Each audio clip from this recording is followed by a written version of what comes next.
Hello students, welcome to my channel Chemistry World by Vandana. Now this is the part 4th for the 3 marks, chapter number 1, 12th standard chemistry. Already in 3 parts I have discussed 13 problems. So now next 3, 4, 5 problems I will discuss in this video. Hope you will understand. चलो 14 number का problem शुरू करते हैं. 12th standard chapter number 1, chapter का नाम है solution. 3 marks के problem हम डिस्कस कर रहे हैं. अभी नेक्स्ट में लगभग 4 से 5 प्रॉब्लम यहाँ पे डिस्कस कर रही हूँ. आपको शायद ये जल्दी से समझ में आ जाएगा. कोई भी डिफ़िकल्टी है तो मुझे कमेंट बॉक्स में ज़रूर बोलिए. चलो 14 नंबर का प्रॉब्लम देख लेते हैं. A solution of 0.1 molarity of sodium sulfate is dissolved to the extent of 95%. What would be its osmotic pressure at 27 degrees Celsius? R की वैल्यू उन्होंने दी है. क्वेश्चन क्या है देख लो. आपको एक सोडियम सल्फेट का सॉल्यूशन दिया है और उस सोडियम सल्फेट सॉल्यूशन जिसकी मोलैरिटी है 0.1 और उसको लगभग डिज़ोल्व किया गया है 95% तक. बराबर है. तो उसकी कितनी ऑस्मोटिक प्रेशर होगी वो भी रूम टेम्परेचर दिया है, हमें वो कैलकुलेट करना है. पहले जो जो चीज़ें दी है उसको समझ लेते हैं क्या क्या है. सोडियम सल्फेट डिज़ोल्व होगा तो नेचुरली कितने नंबर ऑफ आयंस देगा वो हम पहले निकालेंगे. सॉल्यूशन सोडियम सल्फेट, उसमें से 2 आयन सोडियम के निकलेंगे और 1 आयन सल्फेट का निकला. मतलब यहाँ पे नंबर ऑफ आयंस जो वैल्यू है n की वो आएगी 3. ठीक है, ये 3 हो गया. क्योंकि हमारे पास ऑस्मोटिक प्रेशर का फार्मूला है. This is the symbol for osmotic pressure. I, this is want Hoff factor. C, this is the concentration. Here molarity we can take. R, they have given gas constant. T is the temperature. So whatever the things we have given in the problems, first we mention here. जो जो चीज़ें दी है उसको हम यहाँ पे mention कर लेते हैं. पहला I हमें निकालना पड़ेगा. N दी है नंबर ऑफ आयंस 3. R की वैल्यू दी उन्होंने लीटर ATM पर केल्विन मोल और टेम्परेचर डिग्री सेल्सियस में है, उसको केल्विन में कन्वर्ट कर लेते हैं. 27 + 2 73 तो 300 kelvin. Alpha at what extent it is dissociated, that is degree of dissociation. Alpha का मतलब डिग्री ऑफ डिसोसिएशन आता है और 95% दिया है. 95% मीन्स 95 / 100 ये आएगा. कॉन्सेंट्रेशन उन्होंने दिया है दैट इज़ मोलैरिटी 0.1. तो ले लेते पहले हम अल्फ़ा निकाल लेते हैं, जिससे अल्फ़ा ले लेते I factor, van't Hoff factor निकालते हैं. Alpha is equal to I - 1 N - 1. 95/100 is equal to I - 1 और नंबर ऑफ आयंस 3 - 1. तो इसको 2 इधर लेके आते हैं. This multiplied this and we got is 190. 100 divided था इसलिए 1.90 और ये 1 इधर आके प्लस हो जाएगा तो आएगा 2.90. That is the want Hoff factor. चलो आई तो मिल गया, वैल्यू डाल देते हैं क्योंकि ऑस्मोटिक प्रेशर निकालना है हमें. तो i is equal osmotic pressure is equal to i की वैल्यू ऊपर हमने निकाली 2.90. कॉन्सेंट्रेशन मोलैरिटी में दिया है 0.1. फिर उसके बाद हमारा जो है मोल पर लीटर जो भी लेंगे. आर फैक्टर दिया है 0.0821 लीटर ATM पर केल्विन मोल. बराबर है. फिर उसके बाद हमारा टेम्परेचर 300 केल्विन. तो यहाँ पे मैंने लिखा है मोल पर लीटर जो भी कॉन्सेंट्रेशन है. उसके बाद K ATM, फिर आपका दिया है केल्विन पर मोल. तो इसमें से केल्विन इन्वर्स कैंसिल हो जाएगा, मोल कन्वर्स और लीटर जो दिया है वो भी होगा. मीन्स बचा सिर्फ क्या ATM. अब इसमें से इस चीज़ को करने के लिए थोड़ा सा हम सिंप्लीफाई कर देते हैं. 2.90 में 821 इधर लेके आती हूँ. 1 2 3 4 डेसिमल है इसलिए 10⁻⁴. 3 × 10⁻². उसके बाद आपका आता है 0.1 मीन्स 10⁻1. मतलब जो भी होल नंबर्स है इनको एक साइड में लेके आइए और 10⁻⁴, फिर 10⁻5 और 2 तो लगभग आपका 10⁻. देख लीजिए क्या होगा. यहाँ पे हम सिंपल देख लेते हैं. 10⁻⁴ तो लगभग आपका 10⁻³ हो जाता है। और यहाँ पे इन सब को हम करेंगे मल्टीप्लिकेशन। अब यहाँ पे आपका 290 था तो 29 10⁻² कर देते हैं, और 10⁻² और एक कट, तो ये हो जाएगा 10⁻5। और एक चीज़ है, यहाँ पे 290 है तो इसका एक 0 कट, तो 10⁻4। इन सब का मल्टीप्लाई किया और ये आता है मल्टीप्लिकेशन। और यहाँ पे 10⁻4 है तो 1 2 3 4 डिसिमल इधर चला गया, तो आई आपका ऑस्मेटिक प्रेशर आपका इतना है। इन दोनों का मल्टीप्लिकेशन आराम से आ जाएगा, तो ये आपकी आई ऑस्मेटिक प्रेशर। आशा करती हूँ आपको समझ में आ गया होगा। अब बहुत सिंपल था, सिर्फ हमें जो जो चीज़ें दी है उसको ठीक से लिखनी है। अब है हमारा 15 नंबर का प्रॉब्लम। देख लीजिए 15 नंबर का प्रॉब्लम क्या है, उसको मैं पढ़ के दिखाती हूँ आपको। It is very simple. एक 0.6 मिलीलीटर एसिटिक एसिड आपका सॉल्यूशन है, जिसकी डेंसिटी 1.06 ग्राम पर मिलीलीटर दी है। उसको डिज़ोल्व किया गया है इन 1 लीटर ऑफ वाटर। अब डिप्रेशन इन फ्रीजिंग पॉइंट इस जो है 0.0205 डिग्री सेल्सियस है। और calculate want of factors and dissociation factor. जो जो चीज़ें दी गई है उसको हमें ठीक से लिखना है पहले। कि यहाँ पे अगर इसका एक सिंपल मैं बता दूँ तो मैंने सपोज कि यहाँ पे 1 लीटर पानी लिया है, 1 लीटर वाटर, जो 1 kg के बराबर होगा, क्योंकि डेंसिटी वाटर की 1 होती है। उसके अंदर 0.6 मिलीलीटर एसिटिक एसिड डाल दिया।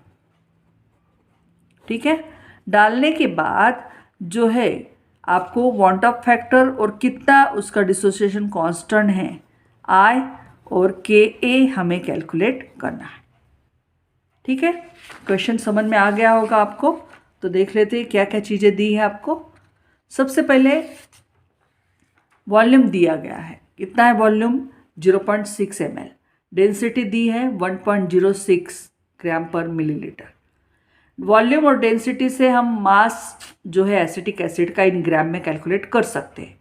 m is equal to density is equal to mass upon volume, so m is equal to d into V, और सेम टू सेम रहने दीजिए 1.06 इंटू 0.6 ग्राम। उसके बाद ये चीज़ें WB आ गई। WA mass of the solvent 1 litre है। 1 लीटर को हम 1 kg भी लिख सकते हैं क्योंकि डेंसिटी ऑफ वाटर इज 1। अब हमें दिया है उन्होंने depression in freezing point observe for this. देखो पहले से वाटर था तो उसका फ्रीजिंग पॉइंट नेचुरली ज़्यादा है। अब उसके अंदर इस सॉल्वेंट के अंदर जब इस सोल्यूट एसिटिक एसिड डालेंगे तो उसका फ्रीजिंग पॉइंट कम हो जाएगा। बराबर है, एसिटिक एसिड पर वाटर इस सॉल्यूशन, नेचुरली उसका डिप्रेशन इन फ्रीजिंग पॉइंट जो हमें ऑब्जर्व हुआ, तो observe depression in freezing point that is delta TF दिया है 0.0205 degree Celsius. I want Hoff factor हमें निकालना है और K हमें निकालना है डिसोसिएशन कांस्टेंट। अब एसिटिक एसिड जो है उसका मोलर मास हम निकाल लेते हैं। फॉर्मूला है एसिटिक एसिड का CH3COOH, 2 कार्बन है, 2 × 12 प्लस ऑक्सीजन भी 2 है, 2 into atomic mass of oxygen 16 plus 4 hydrogen है, 4 × एटॉमिक मास ऑफ हाइड्रोजन। सबका किया तो 60 ग्राम पर मोल, ये आपका MB आ गया, molar mass of solute MB। चलो भाई हम हमारे फॉर्मूले की तरफ जाते हैं। Delta TF is equal to KF into small m molality. KF दिया है हमारा 1.86 राइट, वाटर के लिए है। इसके लिए WB/MB इंटू 1000/WA। अब 1.86 WB निकालते दिया है 0.6 1.06, MB दिया है मोलर मास 60, 1000 और WA 1 लीटर है तो 1 लीटर का 1 kg मतलब 1000 ग्राम। अब डेल्टा TF हमें यहाँ पे कैलकुलेटेड है, ये जो दिया है वो ऑब्जर्व है, हमने जो लिखा है वो ऑब्जर्व वैल्यू है। अब एक कैलकुलेटेड डेल्टा TF निकाल रहे हैं, डिप्रेशन इन फ्रीजिंग पॉइंट। चलो डेल्टा TF निकाल लेते हैं, बिल्कुल सिंपल है। जो जो चीज़ें दी है उसको देख लो, 1.86 1.06 ये 6/10 और ये 60, 1/60 है, 10 आ गया नीचे। तो आपका हो जाएगा 1.86, 106, और इसको हम ले लेते हैं 10⁻² बराबर है, और ये नीचे 10⁻² था, ऊपर आके 10⁻², तो -2 -2 -4 हो गया। ठीक है, अब इस चीज़ को हम थोड़ा सा देख लेते हैं, क्या करेंगे। यहाँ पे और एक चीज़ आ गई कि जैसे यहाँ पे 60 दिया है, 60, राइट। तो इसको थोड़ा सा 10 हो गया। अब देख लेते क्या क्या चीज़ें आएगी, जस्ट वेट। ओके, 186, 106, तो ये लगभग हमारा 10⁻4 हो गया। फिर 0.6 है, तो मैंने किया 6/10, और इधर आया 60 नीचे, तो 10⁻², तो 10⁻4 ऊपर, और ये नीचे आता है आपका लगभग 10⁻2 हो जाएगा ये। ठीक है, तो 10⁻2 है, तो ये आके ऊपर हो जाएगा आपका 10⁻6, यहाँ पे 6 हो जाएगा। ठीक है, तो 186, 106 आप देख लीजिए, कैलकुलेट कर दीजिए। इन दोनों का मल्टीप्लिकेशन लगभग हमारा आ रहा है इतना सारा, 1 2 3 4 5, और एक -6 है, तो यहाँ पे एक 0 बनेगा। 1 2 3 4 5 6 हो गया डेसिमल। ये आ गया आपका कैलकुलेटेड डेल्टा TF। ठीक है, तो चलो भाई, I is equal to this one, I will just take it. I is equal to observe delta TF, calculated delta TF। यहाँ पे डिग्री सेल्सियस और केल्विन इन सब का कोई मतलब नहीं, जो भी निकाला चीज़ है आपका उसका फिगर्स यहाँ पे आप लिख लीजिए। तो आप बोलोगे यहाँ पे डिग्री सेल्सियस दिया है, यहाँ पे केल्विन, ऐसा कुछ नहीं। जो भी आपका डेल्टा TF निकलेगा, what ever that one, you just write down here, write down, उसको लिख दो आप। और आपका लिखने के बाद जो भी आएगा 0.0205, ये 0.0 आपका आता है 19716, राइट। तो ये सेम ही आएगा, मतलब 205 ले लो और इधर आएगा 197, मतलब 4 उसके निकाल लो। इन दोनों का डिवीज़न किया तो 1.041 आता है। ठीक है, इन दोनों के डिवीज़न से, ये डिवीज़न भी मैंने किया है, आप भी उसको करके देखिए। फिर अल्फ़ा वेक्टर हम निकालेंगे। Alpha is equal to I-1 और N-1, 1.041 -1, और N नंबर ऑफ मोल्स, मतलब जो भी है एसिटिक एसिड 2 देंगे, एसिटेट और प्लस H+।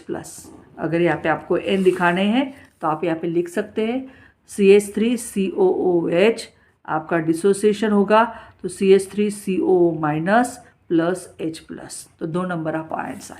इनकी वैल्यू दो, तो देख लीजिए 1.0141 -1, दैट इज 0.041, ये अल्फ़ा की वैल्यू है, डिग्री ऑफ डिसोसिएशन। तो Ka is equal to C alpha square 1 - alpha. अब C मतलब हमारा जो आया है यहाँ पे 0.1, जस्ट सी मोलैरिटी, कॉन्सेंट्रेशन जो भी आएगा, mass of what ever the mass of solute in 1 litre water, तो लगभग जो है हमारा दिया हुआ, लगभग कितना दिया है, जो हमारा मास है उस पर अगर आप डेंसिटी में देखते हो तो दिस वन 0 पर लीटर है आपका, ग्राम पर लीटर दिया है डेंसिटी, तो उसको 1000, that one is 0.0106 into alpha, sorry यहाँ पे अल्फ़ा का स्क्वायर निकाल लीजिए, 1 - अल्फ़ा। अब इस सब चीज़ें करने के लिए आपको इन दोनों का मल्टीप्लिकेशन, फिर ए मल्टीप्लिकेशन और डिवाइडेड, इन सब का सब्ट्रैक्शन इतना। तो पहले इन तीनों का मल्टीप्लिकेशन कर दीजिए, फिर बाद में इससे डिवाइड कीजिए, तो लगभग वो आता है 1.85 10⁻7, मतलब 185 10⁻7, तो 1.85 10⁻5, this is dissociation constant for acetic acid. चलो, ये 15 नंबर का प्रॉब्लम भी आपका हो गया। अगर इसमें आपको कुछ डाउट है तो मुझे ज़रूर कमेंट बॉक्स में लिखिए। अब आते हैं हम 16 नंबर के प्रॉब्लम पे। थोड़ा सा प्रॉब्लम जब भी आप करें तो कैलकुलेशन आपका बहुत ही फास्ट होना ज़रूरी है, क्योंकि बहुत सारे बच्चों को तकलीफ होती है कि मल्टीप्लिकेशन और वो सब चीज़ें करने में। मैंने यहाँ पे वो सब चीज़ें आपको की हैं। मल्टीप्लिकेशन करना तो सबको नेचुरली आएगा ही। तो देख लेते हैं 60 नंबर का प्रॉब्लम क्या है। Calculate the mass of sodium chloride. Sodium chloride का मास कैलकुलेट करना है। To be dissolve in 37.2 gram of water to lower the freezing point by 2 degree Celsius. मतलब यहाँ पे पानी आपका सॉल्वेंट है वाटर और सोडियम क्लोराइड सोल्यूट है। जब आप सोल्यूट को सॉल्वेंट में डालते हो तो नेचुरली प्योर सॉल्वेंट का फ्रीजिंग पॉइंट ज़्यादा होता है, लेकिन जब सोल्यूट उसमें डाला जाता है तो उसका फ्रीजिंग पॉइंट लोअर हो जाता है। तो और वो होता है लगभग 2 डिग्री से। तो सोडियम क्लोराइड कम्प्लीटली डिसोसिएट होता है। तो इस सब चीज़ें आपको दी है, मोलर मास दिया है, केएफ फैक्टर दिया है, वो सब चीज़ें हम यहाँ पे लिखेंगे। चलो पहले गिवन में सोडियम क्लोराइड का कंप्लीट आयनाइजेशन हो रहा है, मतलब डिसोसिएशन हो रहा है, मतलब वो 100 प्लस से प्लस देगा और Cl माइनस देगा। मतलब I की वैल्यू आपकी यहाँ पे इतनी होगी 2 होगी। तो देख लीजिए it is strong electrolyte, right, strong electrolyte है इसलिए यहाँ पे I की वैल्यू 2। डेल्टा TF आपका लोअरिंग इन फ्रीजिंग पॉइंट दिया है 2, I की value 2 I, van't Hoff factor KF is equal to 1.86। WB हमें निकालना है मास ऑफ सोल्यूट और मोलर मास दिया है NaCl का 85.5 और सॉल्वेंट का भी दिया है मास इन ग्राम 37.2। तो delta TF is equal to I into KF into M। I की वैल्यू 2 है, डेल्टा TF 2 दिया है, lowering in freezing point. K factor 1.86, WB हमें निकालना है, MB 85.5 दिया है और आपका 1000 डिवाइडेड 37.2। बिल्कुल सिंपल है।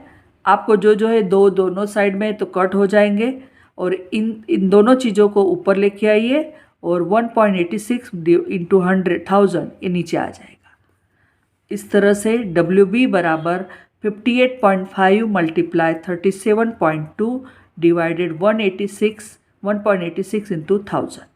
अगर आप थोड़ा सा यहाँ पे देखिए तो 37.2 और 1.86 इन दोनों का देखते हैं तो 18.6 टू जा 37.2 होता है। तो मैं यहाँ पे थोड़ा एडजस्टमेंट कर लेती हूँ। 58.5 इंटू 37.2 डिवाइडेड